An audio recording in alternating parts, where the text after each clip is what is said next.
Deccan today کی اردو نشریات خبر نامے میں ناظرین آپ کا استقبال ہے۔ ناظرین، ہمارے چینل سے متعلق آپ کی گراں قدر رائے کمنٹ باکس میں دینا نہ بھولیں، ساتھ ہی ہمارے چینل کو سبسکرائب بھی کریں۔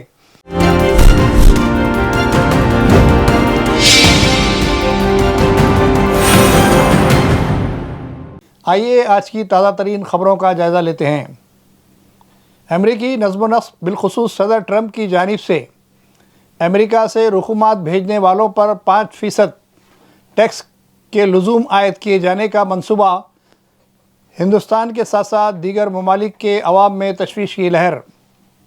بتایا جاتا ہے کہ ٹرمپ 5% کے لزوم کے ساتھ امریکی معیشت کے استحکام کے لیے کوشاں ہیں، تاہم اس سے دیگر ممالک کی معیشت پر منفی اثرات مرتب ہونے کے امکانات ہیں، خاص طور پر ہندوستانی عوام جو امریکہ میں کئی برسوں سے رہتے ہوئے، چاہے وہ تعلیم حاصل کرتے ہوئے یا پھر وہاں ملازمت کرتے ہوئے، اپنے والدین، اپنے افراد خاندان کو جو رقومات بھیج رہے ہیں انہیں 5% رقوم ادا کرنے پر مجبور کیا جا رہا ہے۔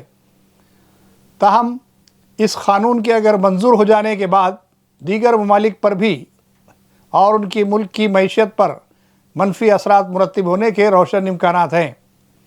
اگرچہ کہ ہندوستان کے امریکہ سے بہتر تعلقات ہونے کا دعویٰ کرتے ہیں، لیکن آہستہ آہستہ ٹرمپ کی جانب سے جو نئے تحدیدات قوانین متعارف کیے جا رہے ہیں اس سے ہندوستانی عوام کے ساتھ ساتھ حکومت کو بھی تشویش لاحق ہے۔ مرکزی حکومت اس سلسلے میں کیا اقدام کرے گی، یہ فیصلہ ابھی سامنے نہیں آیا ہے، تاہم امریکی نظم و نسق کی جانب سے کیے جانے والے ان اقدامات کو عوامی مفاد کے خلاف قرار دیا جا رہا ہے۔ ہندوستان کو اس کے سلسلے میں کافی ذرائع مبادلہ حاصل ہوتا ہے اور ٹیکس کی ادائیگی کے بعد ہندوستان کی معیشت پر اس کا منفی اثر پڑے گا۔ حیدرآباد کے دامن چار مینار میں جو سانحہ پیش آیا اس پر بلا لحاظ مذہب و ملت عوام نے رنج و غم کا اظہار کیا، کیونکہ 18 سے زائد اموات نے تمام عوام کو حیرت زدہ کر دیا۔ اگرچہ کہ اس سلسلے میں مختلف طبقات کے لوگ مختلف محکمہ جات پر ذمہ داری ڈال رہے ہیں، لیکن پولیس نظم و نسق نے فوری طور پر حرکت میں آتے ہوئے اس پر قابو پا لیا۔ حکومت کے ساتھ ساتھ مرکزی حکومت نے بھی اس پر گہرے رنج و ملال کا اظہار کیا اور ان کے پسماندگان میں رقومات کی تقسیم کا فیصلہ کیا ہے۔ اگرچہ کہ ان رقومات سے ان کی پابجائی نہیں ہو سکتی، لیکن کسی حد تک انہیں تعزیت کے ساتھ ساتھ دلاسا دیے جانے کی امید ظاہر کی جا رہی ہے۔ مختلف سیاسی جماعتوں کے قائدین کے ساتھ ساتھ مختلف تنظیموں کے افراد نے بھی ان واقعات کا مشاہدہ کیا اور سبھی کو دلاسا دیا۔ مدھیہ پردیش کے وزیر وجے شاہ پر عدلیہ کی جانب سے مزید تحدیدات عائد کیے جا رہے ہیں۔ خصوصاً بتایا جاتا ہے کہ عدلیہ نے وجے شاہ کے اس بیان پر جس میں انہوں نے صوفیہ قریشی کے اس پر نازیبہ ریمارکس کیے تھے، SIT قائم کرنے کا فیصلہ لے رہی ہے۔ اگر عدلیہ کی جانب سے یہ فیصلہ سامنے آتا ہے تو یقیناً وجے شاہ کی مشکلات میں مزید اضافہ ہونے کے امکانات روشن ہیں۔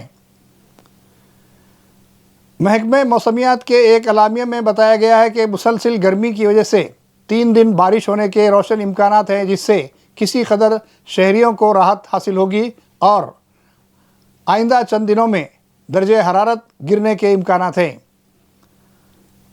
مئی کی گرمی پورے تلنگانہ ہی نہیں جنوب میں بہت سخت مانی جاتی ہے اور اس سے کئی شہریوں کو پریشانی لاحق ہوتی ہے۔ ایسے میں اگر بارش ہوگی تو یقیناً عوام کو راحت ملے گی اور درجہ حرارت میں کمی واقع ہوگی۔ تلنگانہ ریاست کی اراضیات کو نوٹری کے ساتھ ساتھ اسے رجسٹرڈ کرانے کے مطالبے میں شدت آئی ہے۔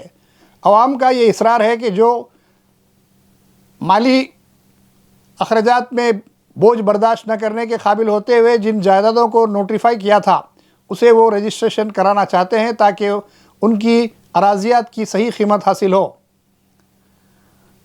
عام شہریوں کا یہ احساس ہے کہ ان کی اراضیات نوٹری پر ہونے کی وجہ سے اس کی قیمت پوری طریقے سے انہیں حاصل نہیں ہوتی۔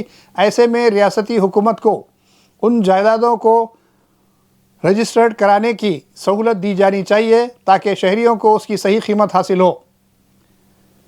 ریونت ریڈی چیف منسٹر کے ساتھ ساتھ اس ضمن میں محکمہ جات کے اعلیٰ عہدیداروں سے خواہش کی گئی ہے کہ وہ اس ضمن میں فیصلہ لیتے ہوئے نوٹری کی جائیدادوں کو رجسٹرڈ کرانے کی سمت میں اقدامات کریں تاکہ شہریوں کو راحت حاصل ہو۔